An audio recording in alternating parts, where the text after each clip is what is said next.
The Wishing Well, le podcast qui booste ton bien-être et ton niveau d'anglais. Je suis Eugénie et je vais t'accompagner tout au long de cet épisode. Alors, ready? Let's go! Avant de commencer cet épisode, je t'annonce que je vais proposer, en plus de mes cours d'anglais individuels en visio, des cours d'anglais en groupe et en visio, à partir de septembre prochain. Si tu aimes ce podcast, que tu te sens à l'aise avec mon énergie et que tu te dis depuis un demi-siècle à peu près que tu devrais vraiment commencer ou te remettre à l'anglais, alors c'est maintenant que tu dois agir. Envoie-moi un mail sur hello.eugenie avec un y, @gmail.com et dis-moi plus sur tes disponibilités et qui tu es, ton rapport à l'anglais, tes blocages peut-être, tes passions, tes envies. En fonction de ça, je vais composer des groupes de 6 personnes maximum et on se retrouvera en session hebdomadaire pour apprendre sans stress ensemble. Alors, tu sens que ça vibre en toi? Petit mail à hello.eugenie@gmail.com et on en parle. Bonne écoute d'épisode. Hello everybody. Alors, aujourd'hui, je vous emmène dans ma bibliothèque privée. L'idée, c'est que je me suis dit il y a quelques jours que ce serait bien que je fasse un tri dans mes livres. C'est quelque chose que je fais régulièrement. Je fais régulièrement du tri dans mes affaires parce que je brasse pas mal de livres déjà en ce qui concerne mes livres, un petit peu moins les vêtements et les objets en général, mais les livres, j'ai remarqué, une fois par an, il faut faire un gros tri. Il y a une époque où j'en donnais vraiment beaucoup, surtout quand j'étais en Angleterre. En Angleterre, je lisais beaucoup, je lisais tous les soirs. C'est un rythme qui s'est un petit peu ramolli ces dernières années, je dirais peut-être ces 2-3 dernières années. Tout simplement parce que j'ai diversifié un peu les sources que j'utilisais pour me... quel est le terme ? Me divertir, on va dire, mais aussi m'éduquer. Je me suis mise vraiment dans les podcasts, par exemple, ces derniers temps. Et du coup, je lisais moins de livres. J'ai eu une grosse époque sur mes 2 dernières années en Angleterre où je lisais beaucoup de livres naturels sur les sentiers côtiers, sur des territoires anglais ou écossais, des biographies beaucoup aussi. Et finalement, ces 2 dernières années, cette catégorie de lecture a shifté, s'est déplacée vers une catégorie de lecture qui n'était plus de la lecture, justement, qui était plus centrée développement personnel et écoute de podcast. Alors au jour d'aujourd'hui, j'ai vraiment perdu l'habitude de lire tous les soirs. J'ai toujours des livres entamés, mais enfin, si vous êtes comme moi, les livres entamés, ça veut tout dire et rien dire.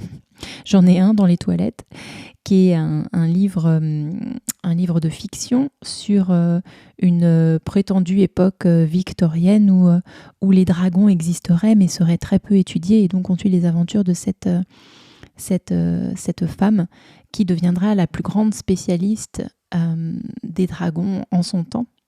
Et on l'a su depuis ses tout débuts. Donc une époque où les dragons sont présents mais très peu connus, très peu compris. Ce livre, je l'ai entamé il y a des mois et il vit toujours dans mes toilettes. Il y a des livres que j'ai entamés mais que j'ai arrêté de lire en cours de route, des livres autobiographiques notamment. Et puis là, j'ai peut-être remis la main sur quelque chose parce que j'ai une belle collection de livres, du coup non lus encore, sur les mythologies grecques revisitées du point de vue des femmes. Donc la réécriture, la réimagination de mythes antiques avec les femmes comme personnages principaux. Je vais y revenir. Et je pense que j'ai touché à quelque chose. J'avais déjà commencé à lire ce genre de fiction ces dernières années et ça m'avait bien plu, mais j'avais ralenti le rythme parce qu'en fait, je m'étais attachée au au premier... enfin, en tout cas, c'est une tendance en ce moment en Angleterre que de réécrire les mythes grecs du point de vue des femmes. Je ne pense pas que ce soit encore complètement arrivé en France, même si Circé a été traduit de Madeline Miller, Le Chant d'Achille également, et beaucoup d'autres, mais c'est en train de venir. Alors qu'en Angleterre, c'est très implémenté. Et quand le mouvement a commencé, moi, je me suis mise dedans tout de suite et j'ai lu pas mal de livres sur la guerre de Troie, enfin pas mal de livres, j'en ai lu 3, vu du point de vue des femmes. Et en fait, j'ai ralenti parce que c'est pas facile de lire ce genre de récit. C'est pas facile, hein. On n'est pas sur de la comédie romantique. Là, j'ai repris, on va en parler, je suis en train de lire Atalanta, donc je ne sais pas comment c'est traduit en français, ça doit être Atalante, qui nous raconte l'histoire de la seule femme qui a embarqué sur l'Argo et qui faisait donc partie du voyage pour aller chercher la toison d'or avec les Argonautes. Voilà. Alors, comment est-ce qu'on va procéder ? J'ai 2 grandes étagères chez moi, 2 grandes bibliothèques. La première est dans ma chambre et la seconde est dans mon salon. On va commencer par celle qui est dans mon salon et je vais faire une première étagère. On en a 1, 2, 3, 4, 5 dans mon salon et dans ma chambre, je sais pas, il faudrait que je compte, mais on verra quand on y sera. Mes livres sont classés. Et oui, très grosse surprise. Mes livres étaient classés pendant mon déménagement, je les avais mis par thème. Et donc, chaque boîte avait un thème ou une sélection de thèmes. Et en fait, quand je suis arrivée ici, j'ai tout mélangé et je les ai classés par couleur. Vous voyez, il y a pas mal de visuels un peu bobos sur Pinterest et Instagram de gens qui classent leurs livres par couleur. Et en fait, quand la mouvance est arrivée, moi, je les classais par taille. Et j'ai toujours classé mes livres. J'ai toujours trouvé ça relativement important parce que apaisant de les classer d'une certaine façon. Alors peut-être qu'il y a des gens qui vont classer de façon alphabétique ou par thème ou par taille. Donc moi c'était par taille. Il y a des gens qui vont peut-être les classer par épaisseur, je ne sais pas. Et puis j'ai changé ma façon de faire après près de 2 dizaines d'années à les classer par taille et à trouver de l'apaisement à les regarder classés ainsi. Je les ai classés par couleur et ça me va très bien pour l'instant. Donc on va commencer avec ma première étagère. Et ma première étagère, c'est mes red, mes livres rouges, et mes orange, mes livres orange. Donc on parle effectivement de la tonalité majeure de leur tranche. J'ai un peu peur parce que vous imaginez bien que cet épisode n'a pas été préparé. Donc je vais prendre les livres comme ils viennent et on va voir ce qu'il en sort. Sachant que la majorité de ces livres sont anglais, avec du vocabulaire anglais, que je vais peut-être vous lire des trucs, vous traduire des trucs. Donc c'est vraiment le saut dans l'inconnu et l'improvisation totale sur cet épisode. Alors c'est parti. Voilà ce que vous pouvez trouver au jour d'aujourd'hui dans ma bibliothèque. Et puis au fur et à mesure qu'on scannera ces livres et que je vous en dirai un peu plus, peut-être que j'en mettrai certains de côté pour les donner. Donc si vous écoutez cet épisode et que vous êtes intéressé par un des livres que je mets de côté, dites-le moi et je vous l'enverrai. Simple et pratique. Alors, on commence. Le premier livre que j'ai sous la main, qui commence donc ma première étagère, tout en haut, mon étagère de rouge, n'est en fait pas totalement rouge, c'est un mélange de bleu et de rouge, et c'est The Instant de Amy Liptrot. Alors, ça, j'en ai parlé dans mes stories il y a quelques semaines. Le film adapté du premier livre de Amy Liptrot, qui s'appelle The Instant, et en français, je me souviens déjà plus comment ils l'ont traduit. L'échappée, je crois. Non, pas The Instant. Qu'est-ce que je vous dis ? The Outrun. Ça commence bien, Jenny, cet épisode. The Outrun, c'est le titre de son premier livre. Et je crois qu'en français, ça a été traduit par L'échappée. Il va sortir au cinéma. L'adaptation est sur le point d'être diffusée, en tout cas dans les pays anglo-saxons. Donc The Instant, c'est le deuxième livre de Amy Liptrot. Je l'ai beaucoup, beaucoup aimé. Est-ce que c'est un livre que je pourrais donner ? Alors, ça suit directement son premier livre, The Outrun, qui parle de son addiction et de sa difficulté à sortir de son addiction. C'est donc un récit autobiographique. Je l'ai en anglais. Et pour se retrouver, pour se recentrer, pour se réharmoniser, elle décide de partir dans les îles Hébrides, donc tout au nord de l'Écosse, pour se détacher complètement de la vie telle qu'elle la connaît, sa vie londonienne, et aller recenser les populations de râle des genêts.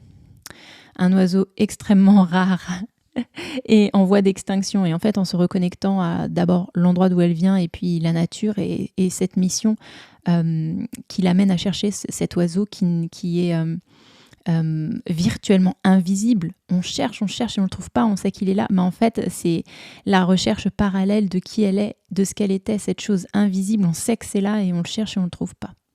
Râle des genêts qui se dit corncrake en anglais. Donc ça, c'est la suite. C'est quand elle a trouvé sa sobriété et qu'elle se rend à Berlin pour passer une année à Berlin. Et donc, encore une fois, il y a beaucoup de mises en parallèle. Elle s'intéresse aux roches, aux rochers, à l'astronomie, au rond-point. Et elle met tout en parallèle ses expériences de vie brute et pure dans cette nouvelle ville avec sa recherche intérieure. C'est très bien écrit. Ce n'est pas un gros livre. The Outrun n'est pas un gros livre non plus. J'ai beaucoup aimé. Ensuite vient Daisy Jones and the Six. Alors, je ne l'ai pas lu celui-là. J'ai pas mal de livres que j'ai pas lus dans mes étagères.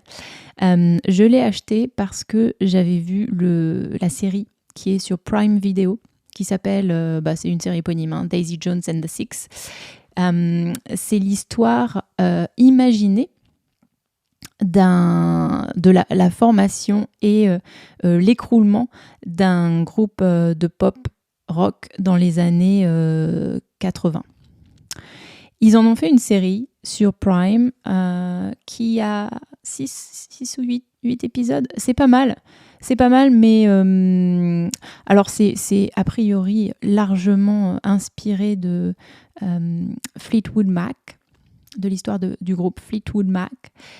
Et franchement, la série est pas mal, mais bon, j'ai trouvé que les personnages n'étaient pas hyper bien designés et que surtout la relation entre les deux personnages principaux, donc ce mec qui monte son groupe de musique, The Six, et cette fille, Daisy Jones, qui veut faire de la scène et qui est obsédée par cette histoire d'être reconnue pour ce qu'elle fait, même si elle est très douée. Hein. J'ai trouvé que leur relation était très mise en valeur, alors qu'en fait elle était très toxique, et ça m'a beaucoup déplu. Vers la fin de la série, j'étais énervée parce que j'avais l'impression qu'on me faisait perdre mon temps. Alors je voulais voir la fin quand même, mais le livre en revanche a eu de très bonnes critiques, et moi j'adore faire ça, mais d'habitude je le fais dans l'autre sens, lire, voir qu'un film va sortir au cinéma ou une série adapté d'un livre que je n'ai pas lu. Donc j'avais fait ça avec les Hunger Games, les jeux de la faim, Hunger Games, les jeux de la faim. Les films étaient sur le point de sortir au cinéma et je savais que ça partait d'un matériel littéraire, et donc je suis allée acheter les livres, j'ai lu les livres, j'ai vu les films ensuite. Ben là, j'ai fait l'inverse, j'ai vu la série qui ne m'a pas plu plus que ça, même si je suis allée jusqu'au bout en zappant des passages, et puis j'ai acheté le livre. Donc ça, c'est à lire, ça je suis sûre que je lirai. Ensuite, j'ai un livre de Robert McFarlane qui s'appelle Underland. Alors ça, c'était un cadeau. Je ne l'ai pas lu. Robert McFarlane, on en a parlé aussi dans un épisode. C'était l'épisode des Lost Words. Je crois que c'est l'épisode numéro 5. Très connu en tant que défenseur de la cause naturelle et écrivain. Défenseur de la cause naturelle, donc. Il a écrit de nombreux livres. J'en ai lu quelques-uns, mais c'est vraiment très descriptif et très poussé. Du coup, faut vraiment aimer ce genre de littérature. Underland, alors de quoi ça traite? Let's read what's behind. Underland is an epic exploration of the earth underworlds as they exist in myth, literature, memory, and the land itself. At once ancient and urgent, this is a book that will change the way you see the world. Ouh! Ah, vous avez compris ce que j'ai dit? Underland, c'est le monde du dessous. Is an epic exploration of the earth underworlds as they exist in myth, literature, memory, and the land itself. Underland est une exploration épique des sous-mondes de la Terre tels qu'ils existent dans les mythes, la littérature, la mémoire et le territoire lui-même. At once ancient and urgent, this is a book that will change the way you see the world. À la fois ancien et urgent, c'est un livre qui va changer la façon dont vous voyez le monde. Très très grosse promesse. Hein. Qu'est-ce qu'on nous dit? Sunday Times Top 10 bestseller. Meilleure vente dans le top 10 du Sunday Times. Winner of the Wainwright Prize 2019. Le gagnant du prix Wainwright, ça c'est le prix de littérature naturelle 2019. Et winner of the Stanford Dolman Travel Book of the Year Award 2020. Excusez-moi, j'aurais dû prendre un verre d'eau.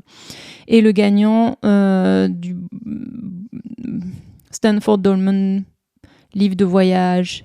Donc ça doit être une maison d'édition qui est spécialisée dans les livres de voyage de l'année 2020. Eh bien écoutez, ça m'intéresse ça. Je le garde, je vais le lire. Il est gros par contre, hein. Il fait combien de pages ?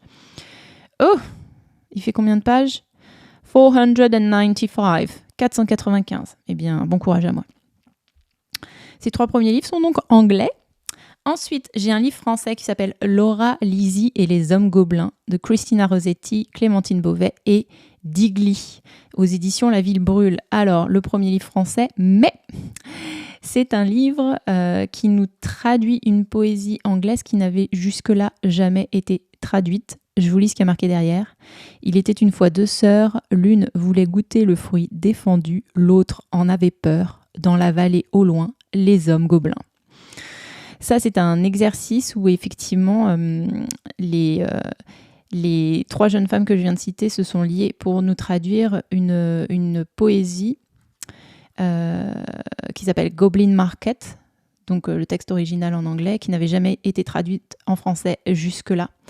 Et le livre est très beau. La couverture est rouge avec des incrustations dorées dessus. C'est du hardback. Je ne sais pas si vous avez entendu. Très belle couverture. Et à l'intérieur, vous avez également des illustrations. Je crois que en première partie, vous avez le texte français. Et en deuxième partie, oui, vous avez le texte original. Vous avez le texte en anglais. Je ne l'ai pas lu encore. Je l'ai acheté et je ne l'ai pas lu. Il faut que je le lise. Alors ça, c'est tout petit. Hein. Ça se lit en une soirée. Hein. Ça a été publié récemment, en 2023. Oui, il y a 113 pages en comptant les pages d'illustration et l'introduction. Donc ça se fait sans problème. Évidemment, je garde. Ensuite, qu'est-ce que j'ai ? Shades of Milk and Honey. Ah, ça, je ne l'ai pas lu. C'est en anglais, évidemment. J'avais vu des bons avis dessus. Ça, c'est de la fiction. Alors, qu'est-ce qu'on nous dit ? Est-ce que c'est sur des histoires de pouvoir ? Oui, d'illusions magiques et tout ça. Bon, je vais pas m'attarder là-dessus. Ça, c'est du livre pour toilette, mais en tout bien, tout honneur. C'est de la fiction que je mets dans les toilettes et dont je lis 10-15 minutes par jour et c'est cool. Ensuite, j'ai un cadeau. Girl, Woman, Other de Bernardine Evaristo. Alors, bon, ça a été très populaire comme livre. Et je crois que ça a été traduit en français depuis, hein. Ils nous disent quoi derrière ? Ils nous disent « This is Britain as you've never read it. This is Britain as it has never been told. From the top of the country to the bottom, across more than a century of change and growth and struggle and life, Girl, Woman, Other follows 12 very different characters on an entwined journey of discovery. It is future, it is past, it is fiction, it is history. It is a novel about who we are now. » This is Britain as you've never read it. C'est la Bretagne, la Grande-Bretagne, comme vous ne l'avez jamais lu. This is Britain as it has never been told. C'est la Grande-Bretagne telle que vous ne l'avez jamais entendue, telle qu'elle n'a jamais été racontée.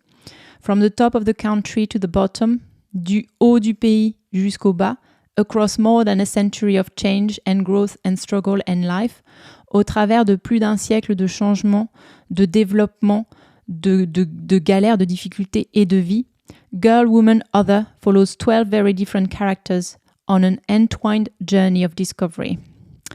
Fille, femme, autre suit 10 personnages très différents dans un voyage de découverte entwined, tissés ensemble dans le tissage d'un récit initiatique. Voilà. It is future, it is past, it is fiction, it is history. C'est le futur, c'est le passé, c'est la fiction et c'est l'histoire. It is a novel about who we are now. c'est un roman sur qui nous sommes maintenant. Novel, c'est un faux ami. Hein. Ça se dit novel comme nouveau, mais ça ne veut pas dire nouveau ou nouvelle. Ça veut dire roman. Novel. Ensuite, on a 2 livres. Alors, je les prends ensemble là, parce que c'est le même auteur, de Jordan B. Peterson.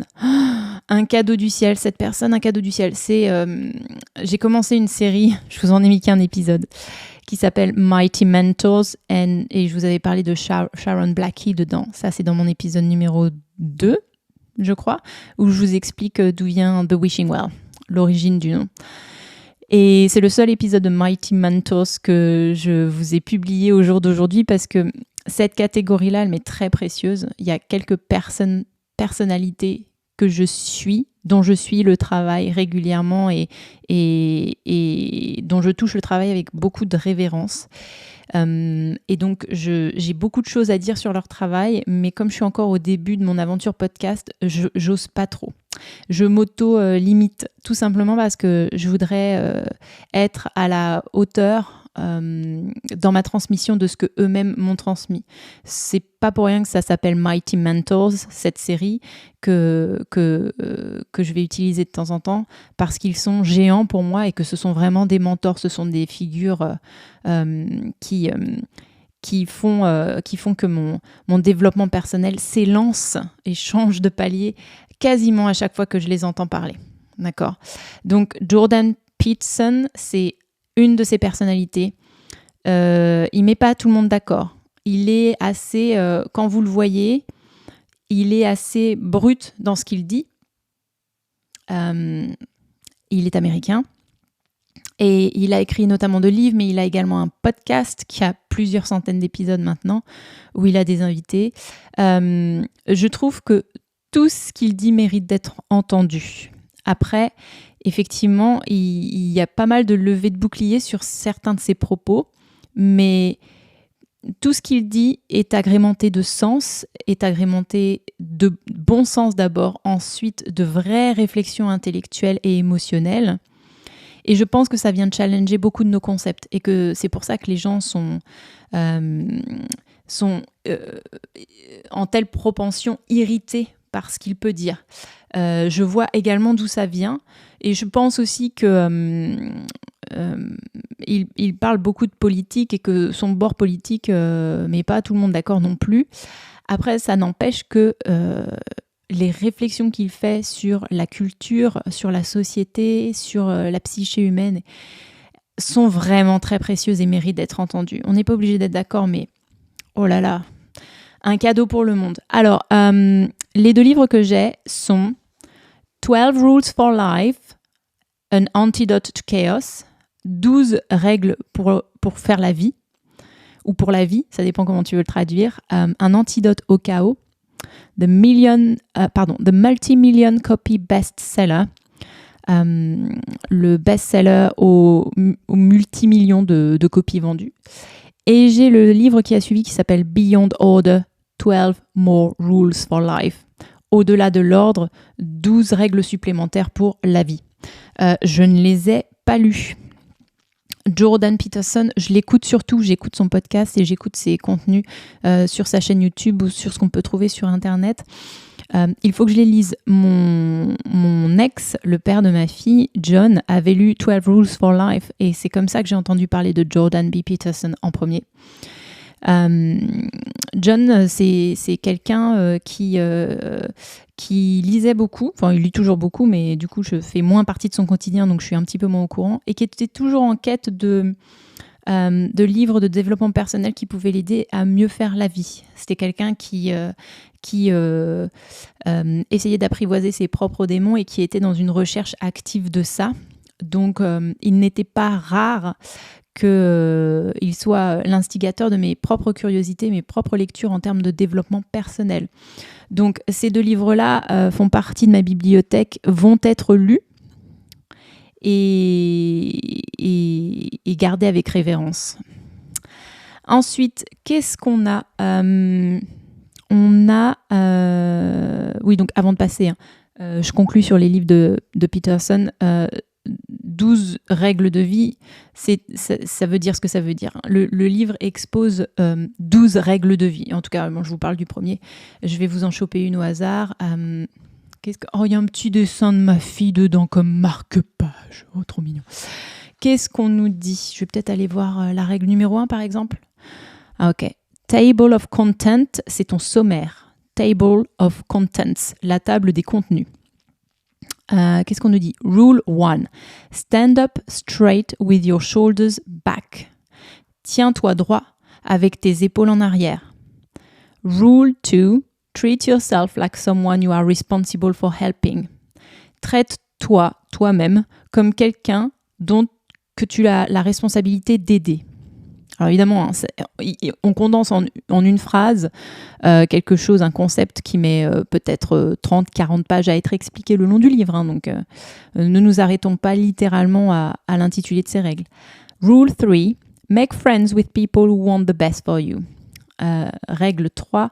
Deviens ami avec les gens qui veulent le meilleur pour toi. Rule 4. Compare yourself to who you were yesterday, not to who someone else is today. Règle numéro 4. Compare-toi à qui tu étais hier et pas à quelqu'un d'autre tel qu'il est aujourd'hui. Allez, je vous les lis toutes. Rule 5.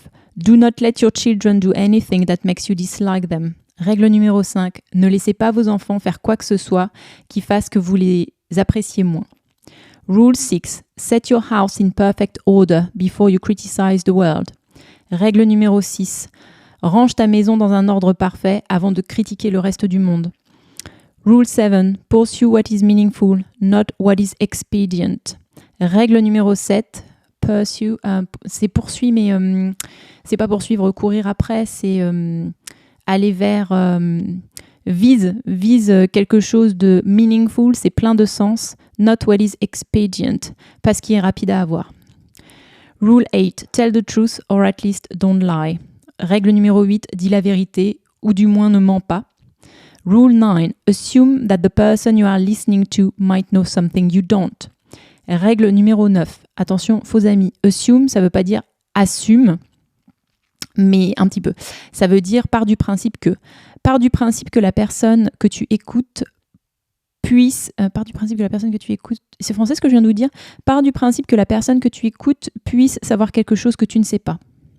Oui, je crois. Bon, si ce n'était pas français, je pense que vous avez compris le sens de ce que je viens de vous dire. Et on ne le répétera pas à personne et on n'appellera pas la police. Rule 10. Be precise in your speech. Règle numéro 10. Sois précis avec tes discours, avec ton discours, ta façon de parler. Rule 11. Do not bother children when they are skateboarding. Règle 11. Ne dérange pas les enfants quand ils font du skateboard. Rule 12. Pet a cat when you encounter one on the street. Oh mon Dieu, j'adore cette règle. Rule 12. Pet a cat. Caresse un chat, gratouille un chat dès que tu en rencontres un dans la rue. To pet, c'est caresser un animal et a pet, c'est un animal de compagnie. Alors, on passe au livre suivant. Ces livres ont été traduits en français. Je les ai vus à la Fnac l'autre jour si ça vous intéresse. Évidemment, en commentaire, je vous mets les liens vers les sites, les podcasts et les livres dont je parle. Ça va être du boulot tout ça.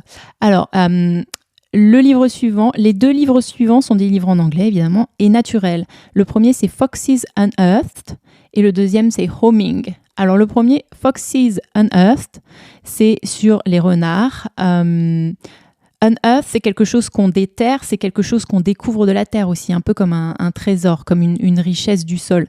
Donc il y a un petit jeu de mots, étant donné qu'ils vivent en terrier. A Story of Love and Loathing in Modern Britain.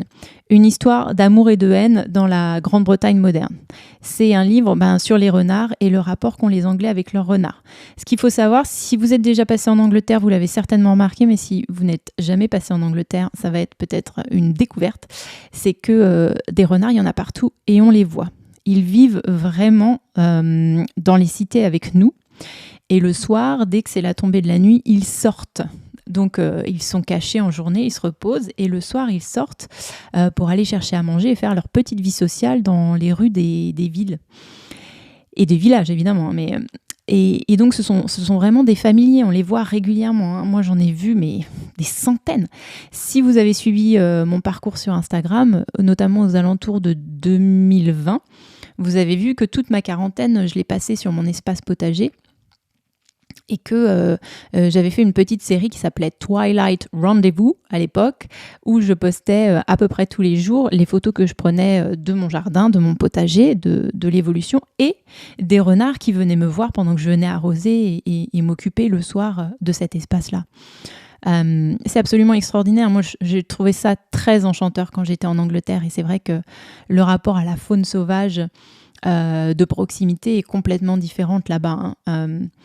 Mais ça met pas tout le monde d'accord. Il y a les gens qui adorent la proximité des renards, des écureuils, des oiseaux, et puis il y a les autres. Voilà, donc on est bien familier avec les images de chasse à courre et tout ça, ça se passe encore au jour d'aujourd'hui en Angleterre. Donc, il y a vraiment un espèce de spectre de on adore, on déteste le renard. Donc j'ai ce premier livre sur les renards, j'en ai lu d'autres, mais j'en ai aussi du coup beaucoup donné. Et puis, j'ai un livre sur les pigeons. Homing.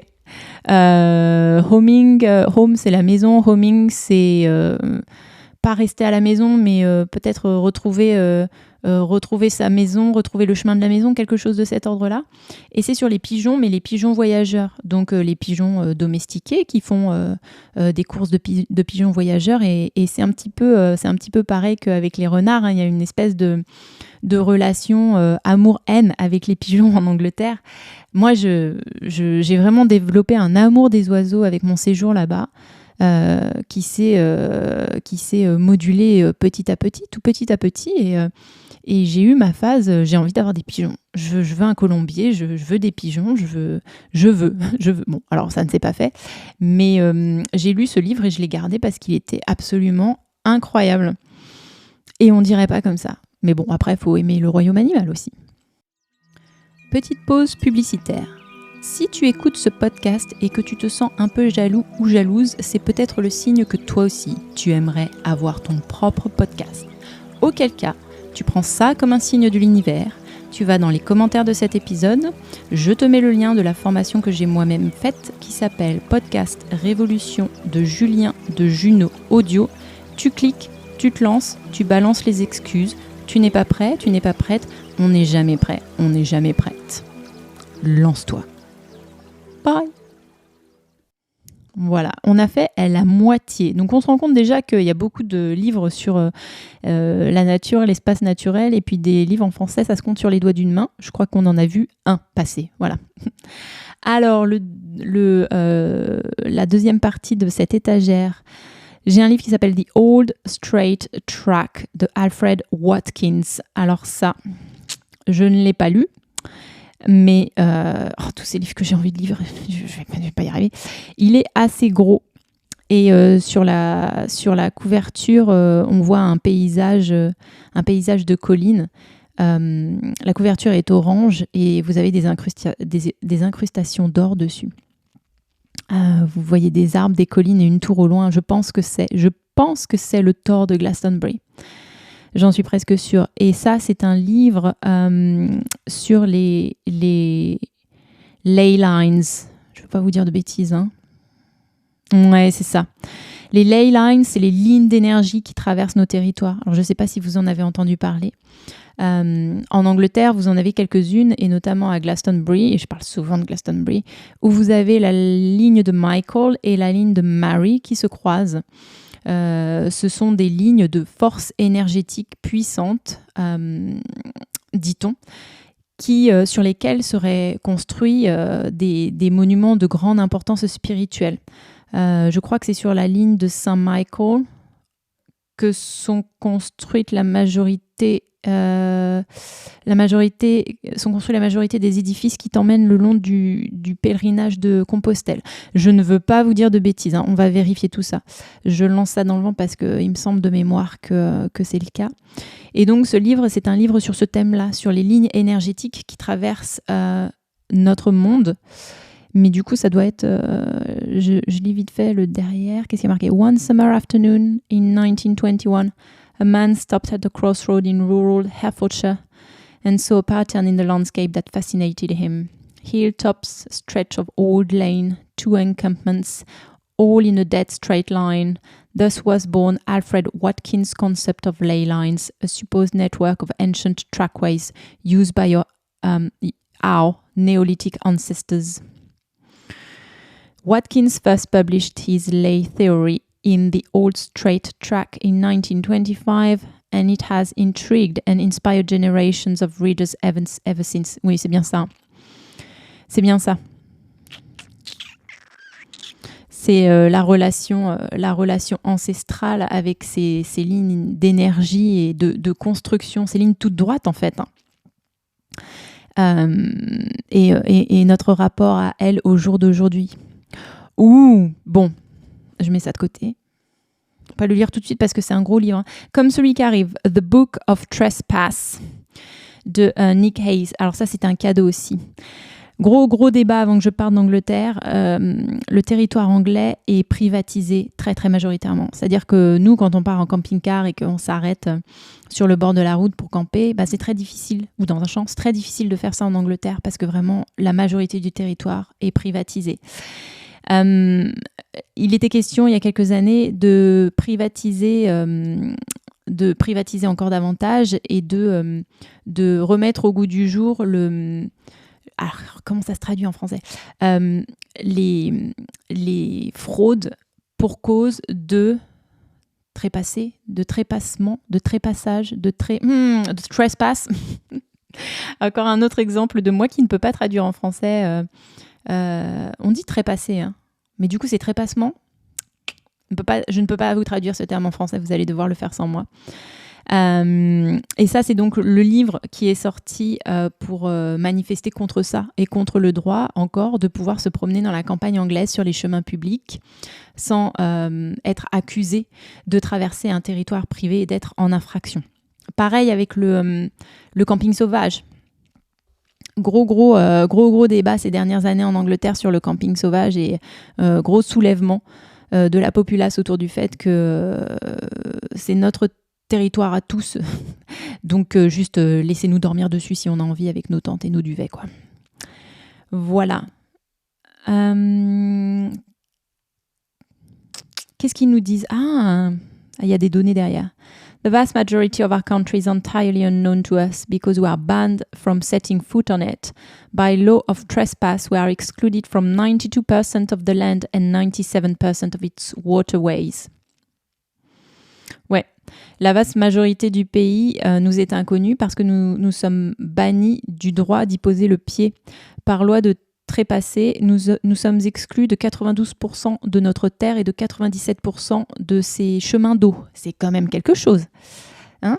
C'est pas mal quand même. Nous, on n'est pas du tout dans ces proportions-là en France, hein, ça n'a rien à voir. Alors, ensuite, j'avais oublié que j'avais ce livre. Ocean Sea de Alessandro Baricco. Alors ça, c'est intéressant parce que c'est un Italien, auteur italien, qui a écrit un livre que j'avais lu Est-ce que c'était à l'université ? Ou est-ce que c'était au lycée ? Je crois que c'était au lycée.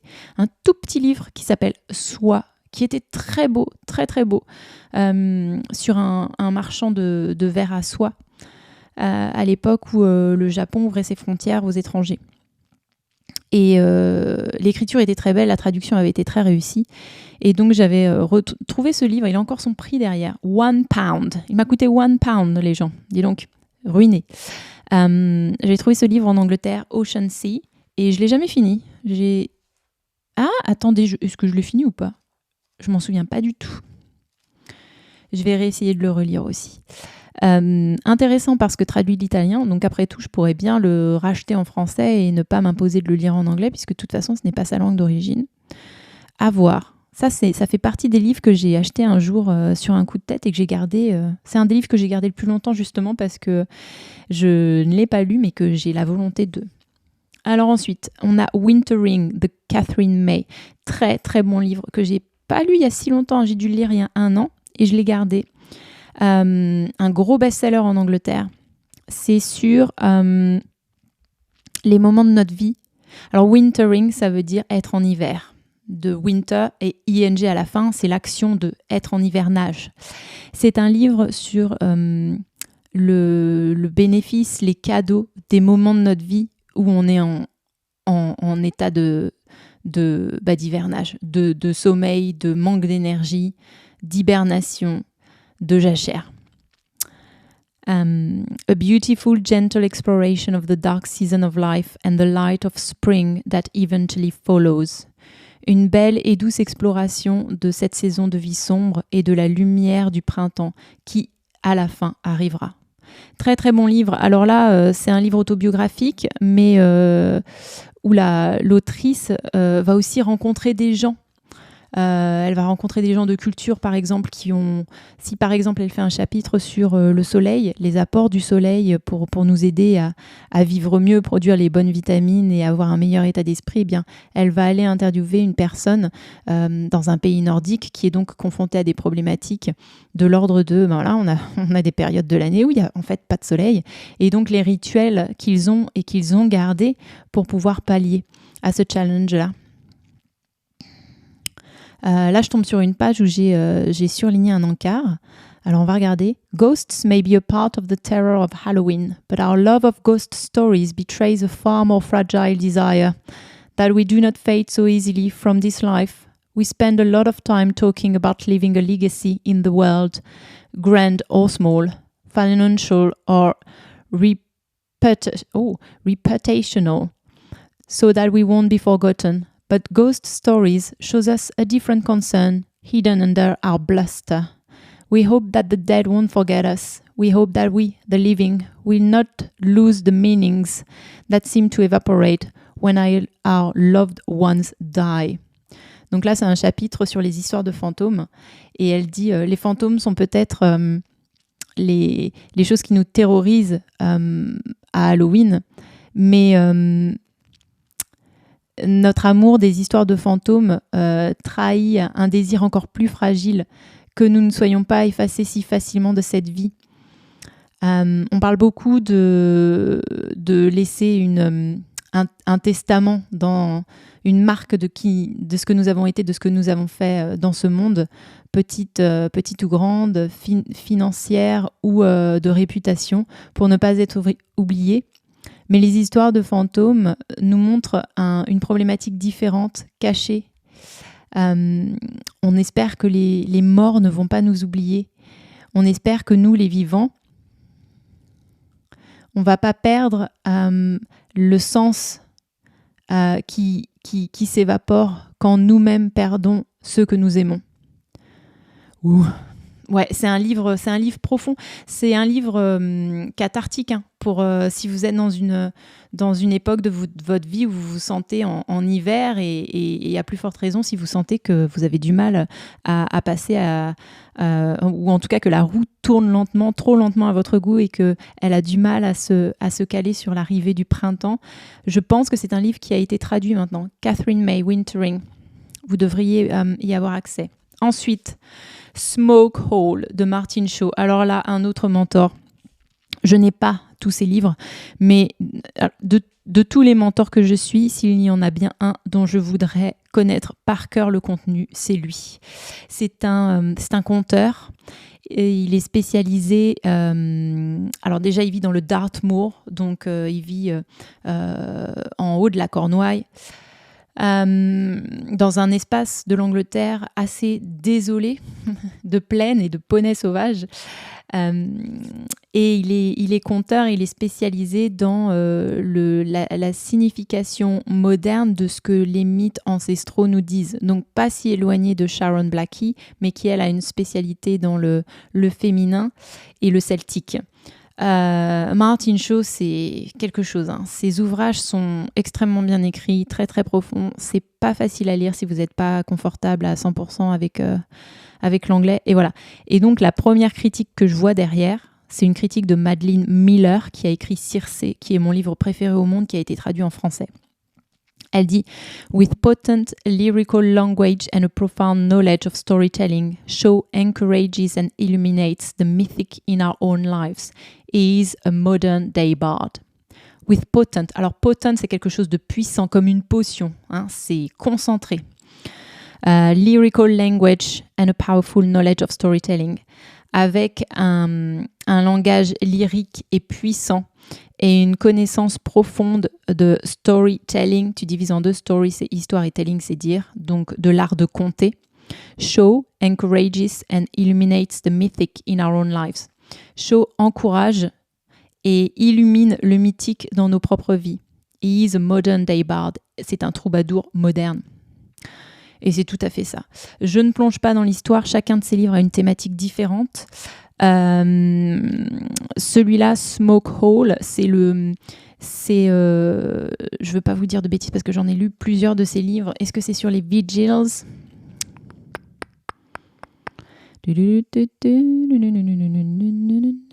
C'est la petite pause publicitaire. Je veux pas vous dire de bêtises. Je crois que Smoke Holes, c'est un livre sur les expériences qu'il propose, où il emmène les gens dans la forêt et il les invite à passer une nuit dans le sauvage, sans rien, sans lumière, sans distraction, seul. Et de revenir avec la sagesse qui les a traversés pendant la nuit. Si ce n'est pas ce livre-là, c'en est un autre, puisqu'il a écrit sur le sujet. Et il a écrit sur plein d'autres choses. Et un des rêves de ma vie, c'est d'aller le voir, d'aller voir une de ses conférences ou de faire une retraite d'écriture avec lui ou de storytelling ou je sais pas quoi, parce que mentor, quoi. Ensuite, un livre que je vais pouvoir donner qui s'appelle The Philosophy of Cheese, la philosophie du fromage. C'était un cadeau.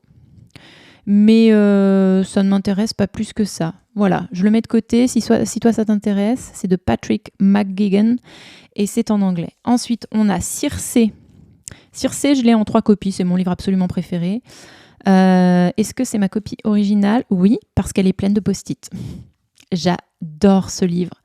C'est incroyable. Je l'ai lu en français aussi. J'étais un petit peu déçue. Je le trouve un tout petit peu moins fort. Je vais vous prendre un passage au hasard. Donc, c'est l'histoire de Circé.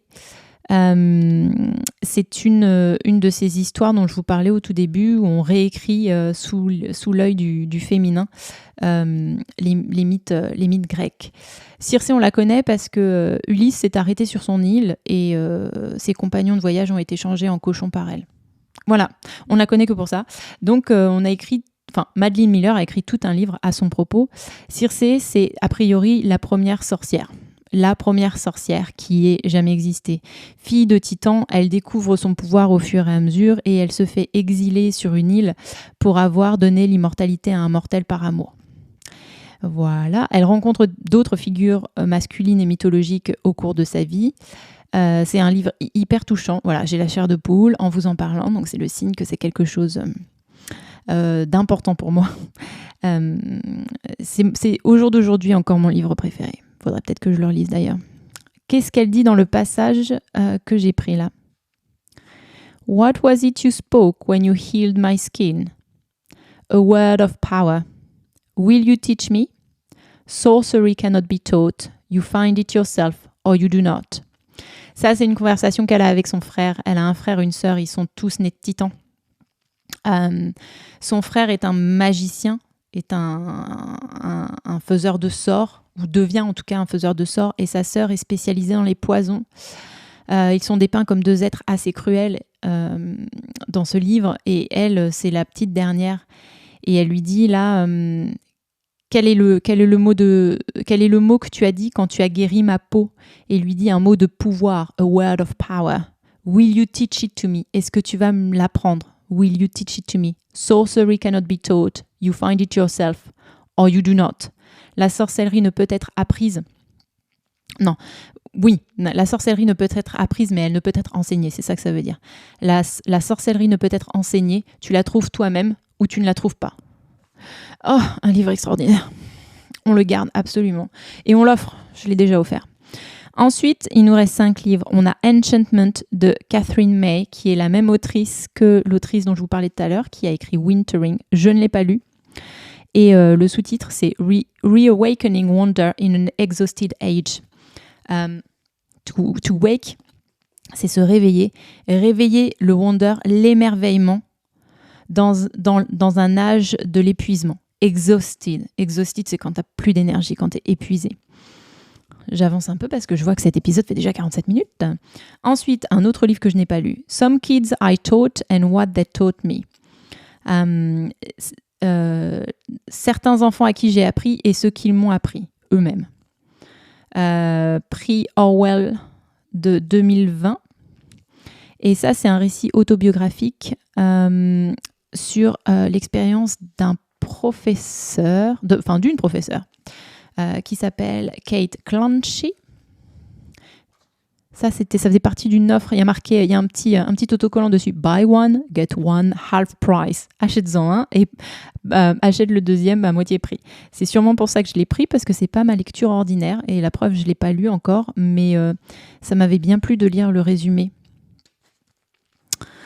Alors, je continue. Ça, c'est un cadeau, celui-là. Three Women de Lisa Taido. Encore un best-seller.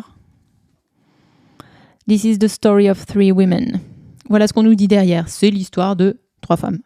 Et le premier avis, c'est I will probably reread it every year of my life. Je vais probablement le relire chaque année de ma vie. Le deuxième, c'est We'll have millions nodding in recognition.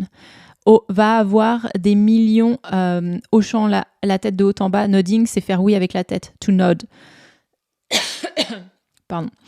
In recognition, en reconnaissance, en approbation. Ok, bon, ça, c'est pas forcément un livre que je me serais acheté moi, mais bon, il a des bons avis, donc je vais voir. Ensuite, on a Anne of Avonlea. Alors là, vous vous souvenez de la maison au pignon vert ? Bah voilà, c'est ça. Anne of Avonlea, c'est le deuxième livre.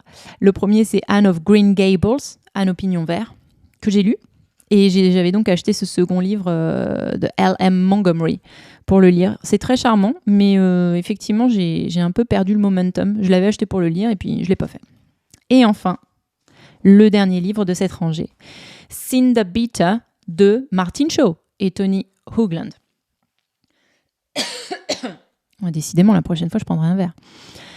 Alors, on retourne avec Martin Shaw, un de mes mentors. Là, c'est une collection de poèmes irlandais, écossais et du Pays de Galles.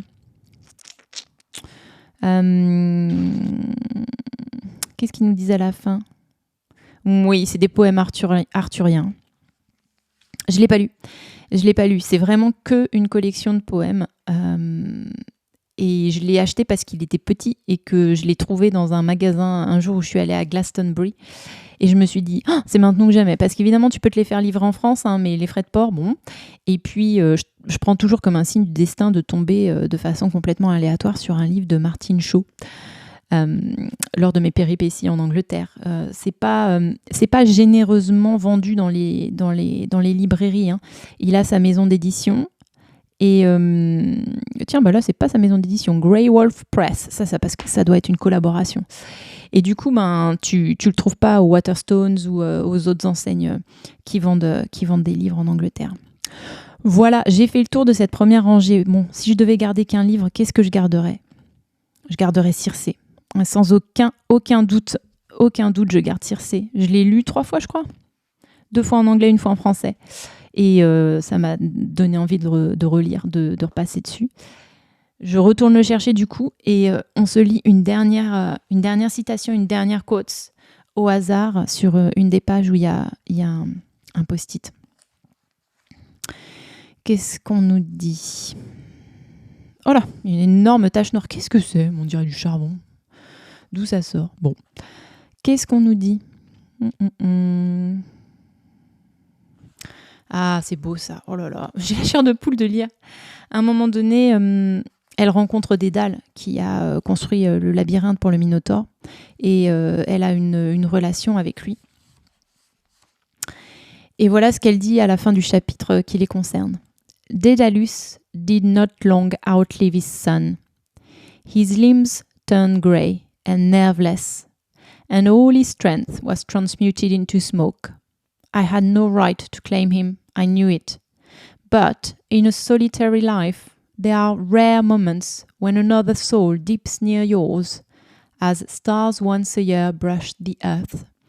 Such a constellation was he to me. Oh, j'ai encore la chair de poule. On ne s'en sort pas. Hein.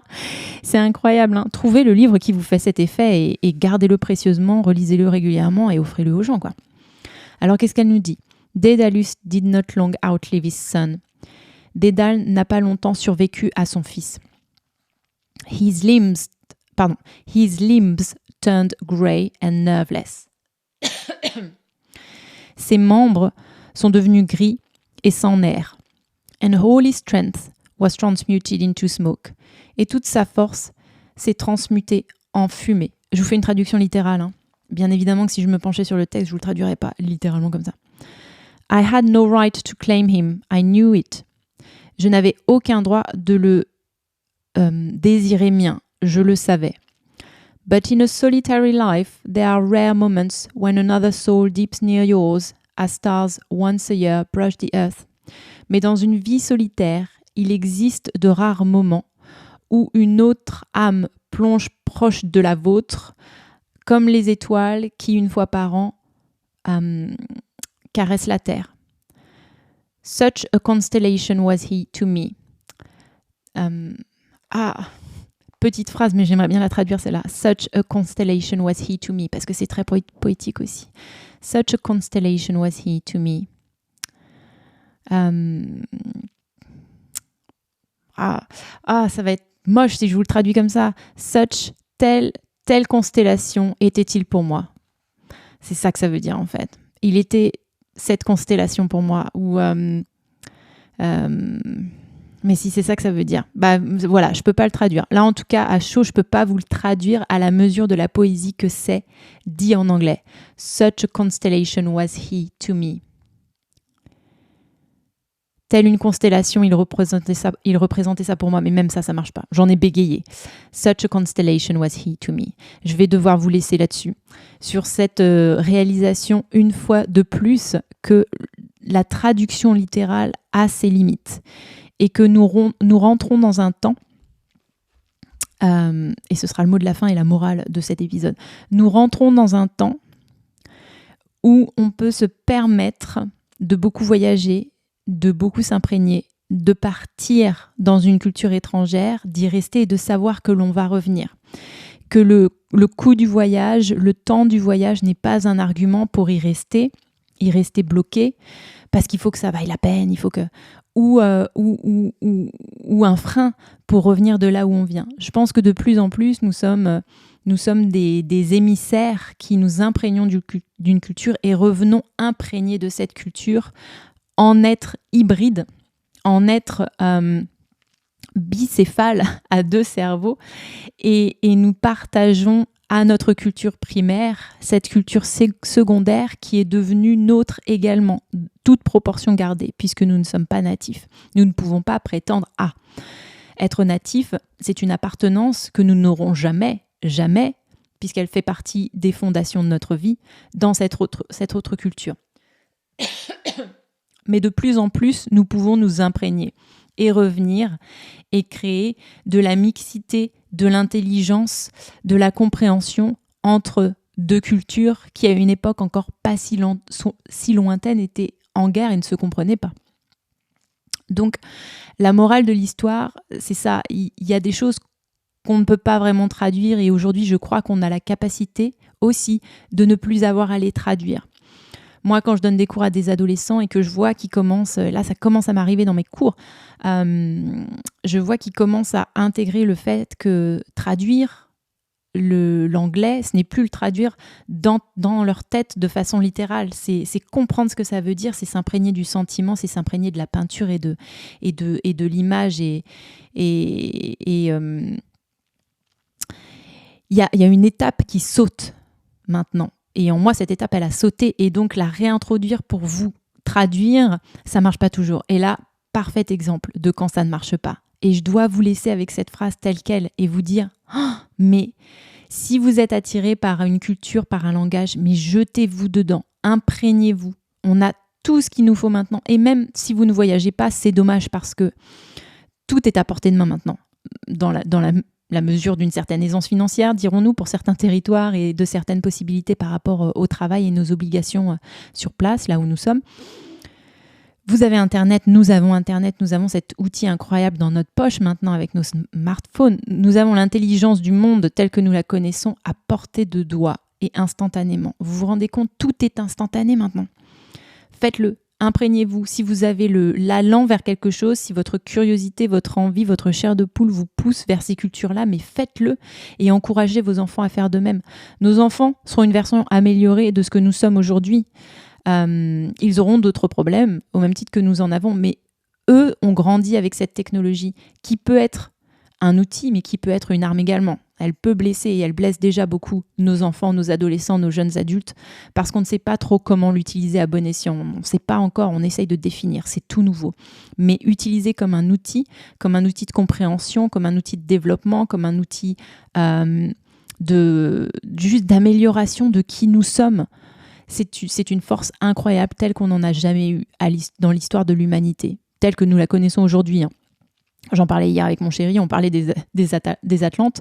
Je disais, mais si ça se trouve, les Atlantes, leur civilisation a disparu parce qu'au bout d'un moment, ils ont perdu le sens de leur vie dans la connexion à l'humain et qu'ils se sont connectés beaucoup trop à leur technologie. Puisqu'il y a cette idée dans le mythe des Atlantes que la civilisation a été détruite par sa propre technologie. Et je disais, si ça se trouve, c'est ça la destruction d'une civilisation, c'est de ne plus être en lien avec l'humain et d'être seulement en lien avec la technologie qui nous obsède et qui nous dénature complètement. Mettons ça de côté, la technologie peut aussi nous aider et elle peut nous aider à nous transformer en ces êtres super reliés au monde entier. Quel cadeau!